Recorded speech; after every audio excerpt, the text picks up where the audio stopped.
በክለቦች ዓለም ዋንጫ ደግሞ ፒኤስጂን ያሸነፋችሁበት መንገድ የሚረሳ አይደለም። በዚህ ጨዋታ የሆነ ነገር ማለት አለብን። ስሜቱ እንዴት ነበር ስትል ኬሊ የቅርቡ ድሉን ታስታውሳለች።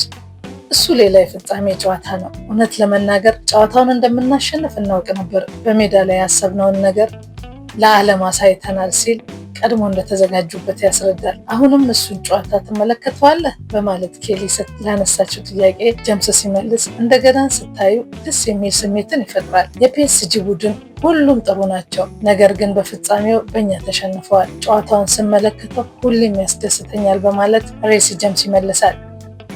ኬሊ ከእህት ሎረን ጀምስ ጋር በምን አይነት ሁኔታ ነው ያደጋችሁት? የልጅነታችሁ ጊዜ እንዴት ይገለጻል? ስትል ኬሊ ትጠይቃለች። ልጆች እያለን ከእንቅልፋችን ተነስተን ወደ ትምህርት ቤት እንሄዳለን። ስንመለስም በተመሳሳይ አብረን ነው። ብዙውን ጊዜ በመንገድ ላይ ኳስ እንጫወት ነበር። እኔ ወደ ስልጠናው ስገባ አጠገቤ ኳስ ትጫወት ነበር። በልጅነቴ ሁሌ ከአጠገቤ ኳስና እህቴ አብረውኛሉ ሲል ከእህቱ ጋር የነበረውን የልጅነት ጊዜ ያስታውሳል። ጥያቄዋን ትቀጥላለች ኬሊ። ታዲያ በየመሃሉ ውሃ እየተጎነጨች ነው። ጀምስ ከሎረን ጋር ማደግ ምን አይነት ስሜት አለው? እህት ሎረን ምን አይነት ባህሪስ ነበራት? ስትል ታነሳለች። ወጣት በነበረችበት ጊዜ ብዙ ታዳጊዎች በዛ ላይ ሴት ሆነው ኳስን ሲጫወቱ ስላላየው ግራ ተጋብቼ ነበር። ብዙ ጊዜ ከኔና ከሌሎች ወንዶች ጋር ኳስን ትጫወት ነበር።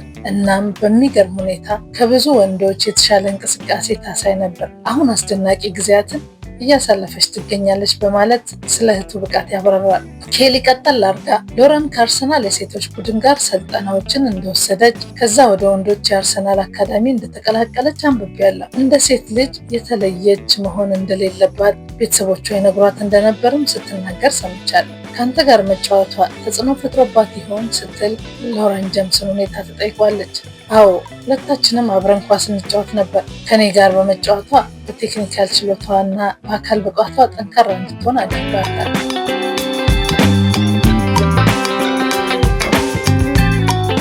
አሁን ከእህትህ ጋር ያለ ግንኙነት ምን ይመስላል? ስትል ኬሊ ላነሳችለት ጥያቄ ተመሳሳይ ህይወት እንኖራለን። እግር ኳስን በከፍተኛ ደረጃ እየተጫወትን ነው። አንዳንዴ ብቻ እኔ ሎረንም የኔን ጨዋታ ላንመለከት እንችላለን፣ ምክንያቱም እሷም እኔም ወደ ተለያዩ ሀገራት ለጨዋታ ስለምንሄድ በማለት ይመልሳል። ኬሊ ታወራታለህ? ትገናኛላችሁ ብላ ስትጠይቀው እንደምታውቂው ሁለታችንም በአንድ ክለብ ውስጥ እንገኛለን። እኔም ሎረንም እየተጫወትን ነው። ብዙ ጊዜ እናወራለን። የእረፍት ጊዜን በምን ታሳልፋለህ? በተለይ ከእግር ኳስ ራቅ ስትል ምንድነው የምታደርገው በማለት ትጠይቋለች። በተለይ ፕሪሲዝን ከመጀመሩ በፊት ብዙ ጊዜ ከቤት አልወጣም። አንዳንዴ ይደክመኛል። ቀኑን ሙሉ አልጋዬ ላይ ሆኜ ልትመለከችኝ ትችያለሽ። ፈገግ ካለ በኋላ አንዳንዴ ደግሞ ከጓደኞቼ ጋር በለንደን ጎዳናዎች እዘዋወራለሁ። የእግር ኳስ ጨዋታ እንቅስቃሴ ኢንቴንሱ ወይም ኃይለኛ የሚባል ነው እንዴ? ትመለከተዋለህ? ወደ ቤት ስመለስ ብዙ አስባለሁ። በጨዋታ ላይ በእግሬ ከመወሰኔ በፊት በሜዳ ላይም አስባለሁ፣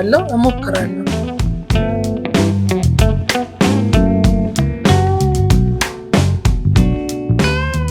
የፋሽን ተከታይ ነህ? ፋሽን ትወዳለህ? የፋሽን ትርኢቶችን አዎ እወዳለሁ። ፋሽን ጥሩ ነገር ይመስለኛል። የምፈልገውና የምደሰትበት ነገር ነው። ፋሽን መከተልን እንዴት ትገልጸዋለህ? ስትል ትጠይቃለች። ፈገግ ካለ በኋላ አሁን ወቅቱ በጣም ቀዝቃዛ ነው። ከጥቂት ዓመታት በፊት ጨካኝ ነበርኩ። ማለቴ የተለያዩ ነገሮችን አደርግ ነበር። አሁን በስልሃል ማለት ነው። ምናልባት መሰላቸት ሊሆን ይችላል። ጓደኞች አንተን እንዴት ይገልጹሃል? ተመሳሳይ ሀሳቦችን ያነሱ ይሆን? ብዙ ጊዜ አዎ፣ ሁሉም ነገር በእኔ መንገድ የሚያልፍ አይደለም። አንዳንድ ጊዜ ስሜቴ ጥሩ ላይሆን ይችላል። ብዙ ሰዎች ያንን ነገር የበለጠ ያዩታል፣ ግን ጥርት ያለ አመለካከት አለኝ። እያረጀ ስትሄድ ያለፍክበት ነገር ይኖራል። አንዳንድ ነገሮች ተለዋውጠዋል አይደል?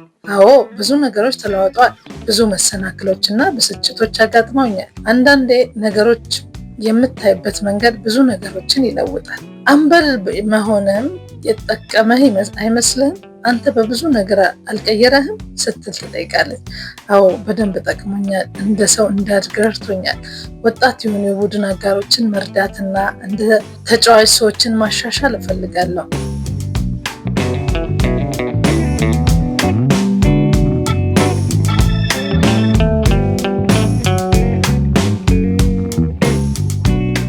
የቡድን አጋሮች አንተን እንዴት ይገልጹሃል? እነሱም ተመሳሳይ ነገር ይናገራሉ ይሆናል። ስትጫወት አይቻለሁ። አንዳንዴ በሜዳ ላይ አትረጋጋም፣ ከአምበልነት ጋር ተያይዞ ሌላ ሬሲ ጀምስን እየተመለከትን ይሆን?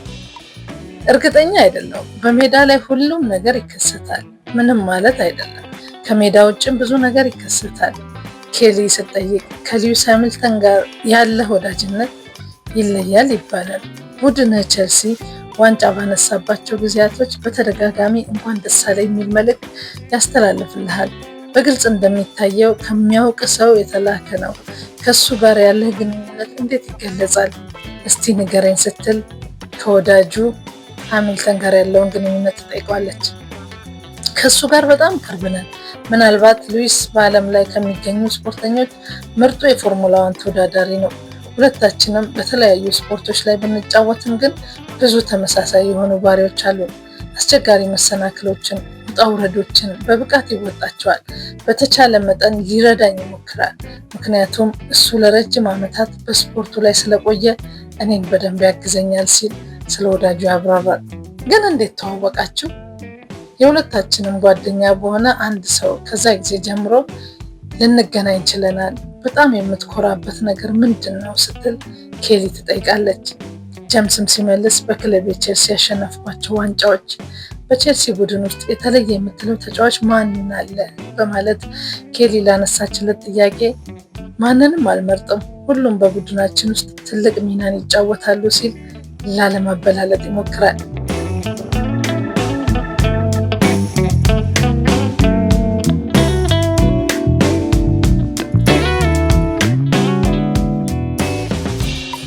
ሰዎች አንተን ሲያስቡ የሚሳሳቱት ነገር ምንድን ነው ካለ ብትነግረኝ?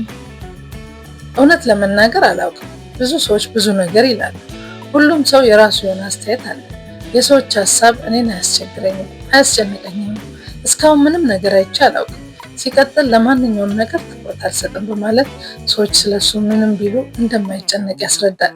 በቀሪዎቹ የመጫወቻ ዘመኔ አንድ ነገር ባሳካ የምትለው ነገር ምንድን ነው ስትል ለጠየቀችው ጥያቄ ከሀገሬ እንግሊዝ ጋር የዓለም ዋንጫን ማሸነፍ ሲል ምላሽ ይሰጣል። ኬሊ ሬሲ ለነበረን ሰፋ ያለ ቆይታ በእኔና በተከታታዮቼ ስም ከልብ ላመሰግንህ እፈልጋለሁ። እኔም አመሰግናለሁ።